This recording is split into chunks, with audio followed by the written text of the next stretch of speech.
Well, welcome back. It has been a little while. I haven't put out a video since my Rainy Lake video. It's been a busy stretch here. I've been doing a lot of guiding. I actually did a trip up north to a couple little backcountry lakes with some buddies. Didn't film that one, just went up and enjoyed it, and it was a ton of fun. Went back up to my hometown, Rosemore, for a few days. Otherwise, just been guiding up a storm. And I finally have a couple days off here, so I figured I'd take the time and get out and shoot a little video. We've been out on these lakes. I'm back in the north central Minnesota area, out on some of these smaller lakes, and we are in the thick of it right now. We're kind of right in the dog days. This is the time of year where we start seeing a lot of fish on and around that mid-lake structure, but there is just a buffet for them down there right now. The young of the year, whether it's the perch or whatever the forage is, whatever those minnows are, they're getting to be a big enough size where these walleyes are just getting to eat whatever they want. So it can be a very tricky time to get these things to bite, and I know this time of year can be very frustrating for a lot of people, myself included. So today I'm just going to detail a few of the tips and tricks that I have to help put a few more of these finicky midsummer walleyes into the boat. So I'm going to run you through how I'm kind of going about finding these fish. I have a hump off to my side out in front of me here a little bit. Basically what I'm doing, I'm going to be driving next to it. I don't want to drive over top of these fish and spook them. I want to kind of drive next to it, keep them off from me a little bit, so that way if I see them, I can get around. The wind is blowing this way right now, so I'm driving into the wind with this piece of structure off to my side so I can see it on the side imaging, on the down imaging, on my live scope. And then once I see a group of fish or a couple of groups of fish, I'll get around them to the front of them without driving over top of them and spooking them. And that way I can cast back into them with the wind to my back instead of pitching into the wind. So as you can see right here, driving up alongside of this, mostly seeing bait. I mean, I told you that there's just all kinds of bait. That's why these fish can be so tricky at times, is there's so much bait for these fish to be eating right now. So I'm partially facing my live scope forward, just in case. You can see there's a little group right there. And there's a little more what we're looking for. You see right up on top. So it's this little bit of a point that sticks off this hump, and that's up on top. Another group out in front. So I'm actually going to move to the left a little bit to stay to the side of them. You can see that group of fish off to my right. They're about 30-35 feet. I will throw a screenshot up of the side imaging here. I've been getting a few more requests for side imaging shots, so I will throw that up right here. You can't see as many of them, but you can see some of the shadows on that hard bottom spot. There's another group of fish right here. And then as I pan around, there's actually another group out in front. So this is like the third or fourth group that I've seen. I'll try to kind of stay to the side of them here just a little bit. So there, now I have them kind of behind me. They're off to this side. I'll spot lock right here. The wind will kind of swing us back around, and then I'll be able to cast those fish right behind. That kind of leads us right into tip number one. And essentially what tip number one is finding an active group of fish. And you know, you're gonna see a lot of groups of fish. Today, you see just on this one point, there was like 3 or 4 groups of fish of anywhere from 15 to like 40 fish. So we're seeing lots of fish, and finding the right groups of fish is crucial. One of the things that I look for is, like I said, I like to find some of these bigger groups. One, it adds a little more competition. There's a few more fish around. But two, the other thing I'm looking for is I am looking for groups that are a little bit higher up off bottom. Every once in a while you'll see them kind of stacked right along bottom, and either those are inactive fish, or a lot of times what I find is those are suckers. Those suckers will kind of hang out in a lot of the same areas as the walleyes. So if I can see some of these groups a little more balled up on my live scope or on the side imaging or whatever it is, and I can see a little separation from bottom, that is what I'm looking for. Those higher fish tend to be a little more active. So we're gonna pitch on a few of these. I actually have a group about 3 or 4 different groups kind of behind me. So what I'm gonna do is I'll cast on one group a little bit, keep working slowly down as I go behind, casting on the other few groups. So being able to find a spot like this that has multiple groups on it is also very nice. That doesn't always happen. But if you can get them downwind and just be able to work from one to the next is always nice. So I see that group right there. They're about 30 to about 50 feet straight back almost now.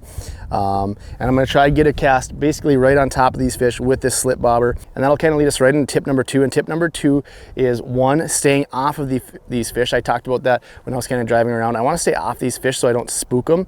And the second thing is, as you stay off these fish, is making accurate casts. It can be crazy even in a clear body of water like this. Sometimes these casts need to be right on top of their head. You can actually already start to see these fish moving just a little bit. I don't know if there's a few spooking or not, but being able to stay off these fish and make accurate casts basically right on these fish can be crucial. So again, about 35 to 40 feet. This one I might end up casting a little bit on the front side of them. There you can see that dropping down. I don't know what you're seeing with glare. You can just barely see that bait right there. You can see a few fish coming up. We'll see if they are willing to go. You can see fish, oop, a few got a little squirrely. You can see them dart up there a little bit. Another one coming up. You see that a lot, especially on the initial drop down. You'll see fish that will come up and go down, come up and go down, come up and go down. They'll all kind of take turns looking at it. If you can get on a group with an active fish or two, when you make that first initial cast, you might get that bite. But otherwise, it's just doing this, making an accurate cast right to those fish, trying to capitalize on some of those first drops, because that's a lot of times what you're gonna find is your best opportunity to catch these fish, is getting it right in front of them on that first drop. Not super interested. They came up and looked, multiple of those fish came up and looked, nothing bit yet. So I'm gonna switch it up to the next presentation here. Cast out my drop shot. Didn't quite get far enough. I typically like to be on the back side of them because sometimes dropping right into them can spook them. But you can see, dropped right into them. Now I'm just gonna slowly move that bait. They didn't want that bait hanging with that slip bobber. So I'm gonna slowly move that bait. Just gonna keep it coming. Try to keep that live scope cam, or that live scope, facing those fish so you can see what they're doing. See them following just a little bit. Switch it up again. You can see them following a little bit, but didn't want it. So there's group number one. That's exactly what we're seeing a lot of this time of year, is a pretty good group of fish right there. And now they've kind of scattered a little bit. Once you work through some of these fish, whether you catch one, you can kind of spook them, or just working those baits through them, they get a little bit spooky and they can move on to a different area. There's still a few fish over there, but they weren't super interested. So that's gonna be kind of the program that I'm running. I'll run through it here, and once I catch a fish here, then I will stop and talk about my next tip. But first ones, like I said, one, locate active fish, or at least fish that look like they're gonna be active, a little bit up higher in some bigger groups. And two, staying off the fish as much you can and making accurate casts right to those, giving your bait the best chance, because sometimes, like I said, if it's 6 to 5 or 5 to 10 feet away, they might not be willing to go and chase, where if it's right in front of them, that might be just what they need to trigger that bite. So we're gonna slide back a little bit because there was more groups behind us, and we're gonna work through these fish, throwing a variety of different things. And I'm gonna talk through that in just a little bit. That'll be my next tip, is talking through kind of the progression that I typically run. Should drop right to those fish. They're coming right for it.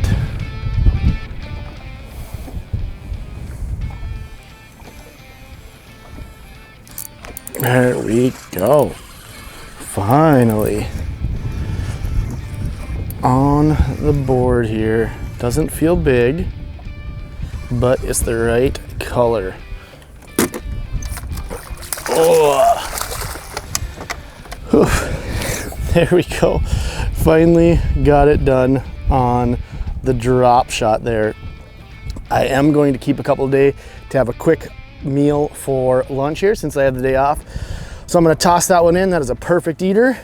So like I said, that's a pretty classic Finicky walleyes here. Casted a slip bobber on that thing a couple times.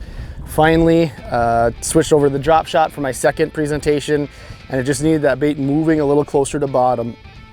You could see about 4, 5, 6 of them kind of go down and follow it. And that kind of leads to my next tip. And tip number 3 is varying your presentations. And I've kind of changed my tune here at times on this. I used to go aggressive first and like find those aggressive fish first, and then kind of weed through those less aggressive fish. But now I start more finesse. A lot of times I'll start with a slip bobber and just hang that thing right in front of their face. Then I'll move it to a drop shot, which is just a little bit less finesse, where that bait can start moving a little bit more, kind of working it on the bottom there, or close to the bottom, seeing if they want it a little more moving. Then from there I'll go slip bobber, drop shot, and then I'll go to like a jig and a minnow. The nice thing with the drop shot and the slip bobber is you can also vary your presentations by going from a leech to a crawler to a minnow. Right now, can't get any decent size leeches. So we're pretty much just using crawlers and minnows right now. Would love to have some leeches. But that's just the fact of the matter here. In August, that's kind of what happens. It can be tough to find some good size leeches. So slip bobber, drop shot, then I'll move to a jig and a minnow. And sometimes I'll work it slow, but sometimes I'll start working a little bit more of a snap jiggy because those fish have seen a little bit more finesse presentation, start getting a little more snap jiggy with it. And then a lot of times what I'll end with on each group of fish, and I talked about this in my rainy lake videos too, but I'll end with a jig and wrap. If that group is still there, a lot of times you won't even get to it because those group, whether you catch a fish or whether you're working some baits through it, they'll actually scatter before you can get a jig and wrap down there. But if they're still hanging around in a group, after working about 3, 4, 5 baits through it, I will always end with a jig and wrap because that will sometimes trigger that extra bite or two, even those fish that maybe aren't aggressive, but they are just reacting to it. Another point that I wanted to bring up, another reason why I start with the slip bobbers, that kind of keeps that school together. You can still pull a fish or two out of there and keep that school together. Where if you throw a drop shot or a jig or something that you're working slowly back to the boat, what you'll find is you'll still get some interested fish that will just follow. And you'll have 3, 4, 5 fish that'll follow back to the boat, and slowly that school will scatter. They might work their way back towards that group, but you won't have that tight-knit group that you can cast to and get that bait in front of the most amount of fish. That'll slowly start to dissipate that group because they'll slowly start moving as they're following. So another reason why I like to start with that slip bobber, then I go to drop shot. A lot of times then I'll work to a jig, then to a jig and wrap, just kind of working from that finesse to a little bit more aggressive. So that is tip number 3, working a variety of different baits. Those are the 4 kind of go-tos that I have, that if I can get all 4 of those baits through, or 5 of those baits through those fish, and they're not gonna bite, I got a pretty good idea that they aren't gonna go on pretty much anything. So we'll work out of the next group here, and we'll kind of do the same thing, stay off these fish, make accurate casts to them, and then kind of work through these baits, and then we're gonna keep going on the next tip or 2.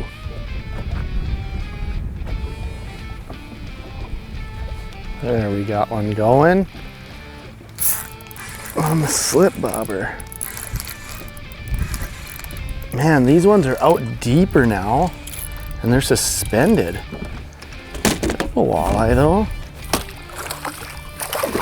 Oh boy, oh boy. This is not ideal, but we got her. Yeah, you can see that group there. I'll just kind of pan over to them on the live scope. They're up, so it's about 26. They're up about 6, 7 feet. And that was on the slip bobber and a crawler. You saw about 4 or 5 of them come up to it. Oh, well, that'll be our second eater. That'll be perfect. There we go. So got a little messed up fin up on top. But again, finicky walleyes. Working through a ton of different fish. I mean, that's not a giant group, but still you can see pretty good little group of fish. They've scattered a little bit. I don't know, 20 fish in there or so. A lot of them came up and looked. These ones actually slid out a little bit deeper. So I haven't seen this yet this year. They've been a little tighter on the structure. These ones slid out. We're sitting about 25 feet. They're down about 18 to 20 feet. So they're about 5, 6, 7 feet up off bottom. Kind of suspended. So that's kind of the depth we've been seeing them. But this is the first time we've really seen them slide out over this little bit deeper stuff, but still kind of hanging up. So was able to pick one out of there. There's still some more. We might throw another cast out there. This is again where that slip bobber shines, because you know, a drop shot here, I'm going to be sitting 3, 4 feet below these fish. They might chase it down when they see it, and sometimes they'll chase it down and follow it. But that slip bobber being able to kind of hang it right at that depth, even out over these little bit suspended fish, is where these slip bobbers really shine. That one, I tried that slip bobber and a minnow there for a little bit, didn't go. Threw out a slip bobber and a crawler, finally got one to go there. So next tip that I have, it's exactly what I've been doing today, is just keep moving. A lot of this time of year, you can find a bunch of different groups of fish. You just got to go from group to group to group. That doesn't mean you can't come back. Sometimes we'll fish a group and they won't be active. We'll go fish some of these other groups and we'll come back, say an hour or 2 hours later, and finally that group will get a little bit more active. So tip number, I think it is 4 at this point, I don't know, is just to keep on moving. Don't get so complacent because you see one group of fish, and if they're not active, go. Keep moving, find an active group or at least an active fish out of a group, and then keep going. So we're gonna do just that. We're gonna keep on moving, go find another group and see if we can pull an active fish out of there. Ooh. Couple coming back. There he is. Come on. There we go. Decent fish. Yeah, they're just suspended out over this deeper stuff. Interesting. Another quality walleye. Let's see. Yeah, you can see these things. All this bait out here. We're in about 28 feet, but those fish are only down 18 to 20 or so. You see all that bait cruising through, and there's just these groups of walleye just kind of cruising out over this deep stuff. There we go. Nice little eater size fish. So while these two groups have been a little bit more active, there have been fish that have come up relatively quickly. So we're gonna keep seeing if there's any more fish out in these deep kind of flat areas cruising around after this bait. If not, we'll go back to some of these pieces of structure. And yeah, like I said, tip number 4 was keep moving. So that's what we're gonna do. We're gonna keep on moving. Oh yeah, that's a good group right to my right. And there's one right out in front here too, actually. Man, that's a good group. And they're all darting for it. Gonna switch to a drop shot so I can just slowly work it through all of those fish. See if dangling a minnow right in front of their face will help. Pull the last resort and see if we can't get them to bite on a jigging wrap. Now I'm really starting to question if these are even walleyes. I am 90% sure, but what I might do is I might try to get over top of them here and get the underwater camera on them. This camera is the AquaView 822 HD. Got a lot of awesome features. It's still relatively portable with having a bigger screen.